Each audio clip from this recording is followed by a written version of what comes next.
Thanks for watching. Don't forget to like, comment, share and subscribe to Mufti Tariq Masood, famous scholar. حج یہ ہے کہ آپ نے اللہ نے آپ کو جو آرڈر دیے تھے آپ وہ پورے سال پورے کرتے رہے ہیں، مگر ان میں دیوانگی کا اظہار نہیں ہے. اللہ کہتے ہیں کہ زندگی میں ایک دفعہ احرام باندھ کے آؤ، پراپر ڈریس پہننے کی اجازت نہیں ہے، اور دیوانوں کی طرح بیت اللہ کے گرد چکر لگاؤ، صفا مروہ میں دوڑو. حالانکہ یہ کون سی بات ہے؟ دوڑنا تو کوئی عبادت نہیں کہلاتی نا. اللہ نے کہا دوڑو، بیت اللہ کے غلاف سے لپٹ کے، بیت اللہ کے دروازے سے اپنے رخسار کو رگڑ کے میرے سامنے رو، جیسے محبوب کسی سے لپٹ کے محبت کا اظہار کر رہا ہوتا ہے. میدان عرفات میں مٹی میں اپنی ناک کو رگڑو. تو یہ جو اللہ نے عبادت کا ایک خاص طریقہ رکھا ہے، یہ طریقہ صرف ان کو سمجھ میں آئے گا جو دیوانوں کی طرح اپنے رب سے محبت کرتے ہیں.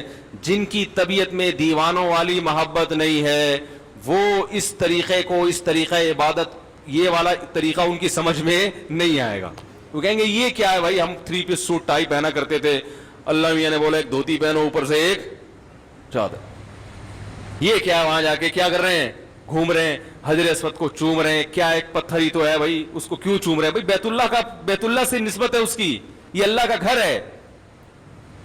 کیسے دیواروں سے لوگ رخساروں کو لگا رہے ہوتے ہیں وہاں.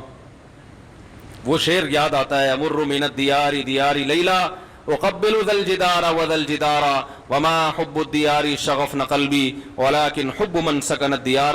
جو مجنوں تھا نا، وہ لیلا کے گھر در و دیوار، اس زمانے میں محبوبائیں پردہ کیا کرتی تھیں، ٹھیک ہے نا، ڈیٹ ویٹ کا سسٹم ایجاد نہیں ہوا تھا، موبائل پہ ایزی لوڈ اور یہ سب مس کالیں وسکالیں چلتی نہیں تھی. کبوتر بازی ہوتی تھی، وہ کبوتر لے کے آیا، وہ کبوتر بعض وقت کہیں اور بھی چلا جاتا تھا، ٹھیک ہے نا. تو بڑی پرابلم تھی.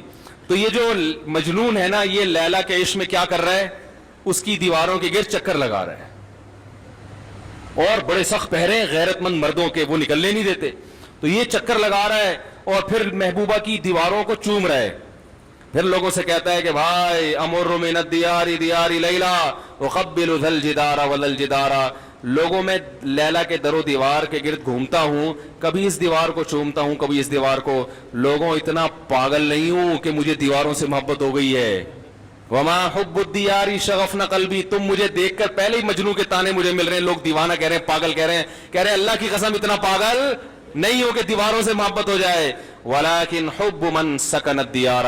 ان دیواروں کی نسبت جس محبوب کی طرف ہے، اس محبوب کی محبت نے مجھے دیواروں کو چومنے پر مجبور کر دیا ہے. یہ رشتہ ختم ہو جائے. یہ دیواریں میری نظر میں 2 ٹکے کی نہیں ہیں. بیت اللہ کی دیواریں بھی سیمنٹ گارے کی بنی ہیں میرے بھائی، اس کا غلاف بھی کپڑے کا غلاف ہے، وہ کوئی مریخ سے نہیں آیا ہوا. یہی سیمنٹ، یہی بجری، یہی ریت، اسی سے وہ اینٹیں بنی ہیں. لیکن ان اینٹوں کو دیکھنے کے لیے، اس غلاف کو چومنے کے لیے، اس غلاف کے گرد طواف کرنے کے لیے ہم 6-6 7-7 لاکھ روپے خرچ کر کے جاتے ہیں. اور لاکھوں کے مجمع میں جہاں پھسلنے کا بھی خطرہ ہو، جان کا بھی خطرہ ہو، اس بیت اللہ کے گرد گھومتے ہیں. اس کی وجہ بھی یہی ہے کہ ہمیں ان دیواروں سے محبت نہیں ہے. ان دیواروں کی نسبت کس کی طرف ہے؟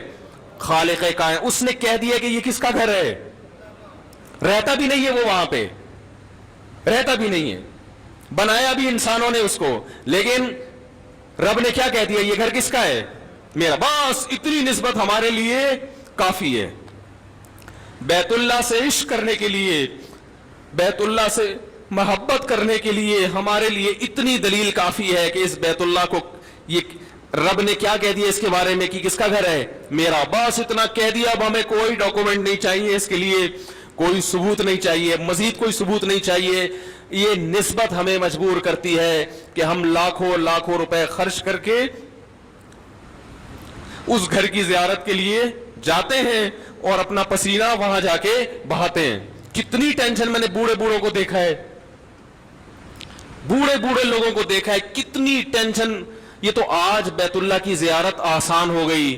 جب بیت اللہ کی زیارت آسان نہیں تھی، لوگ جب بیت اللہ پہ پہلی نظر پڑتی تھی بے ہوش ہو جایا کرتے تھے.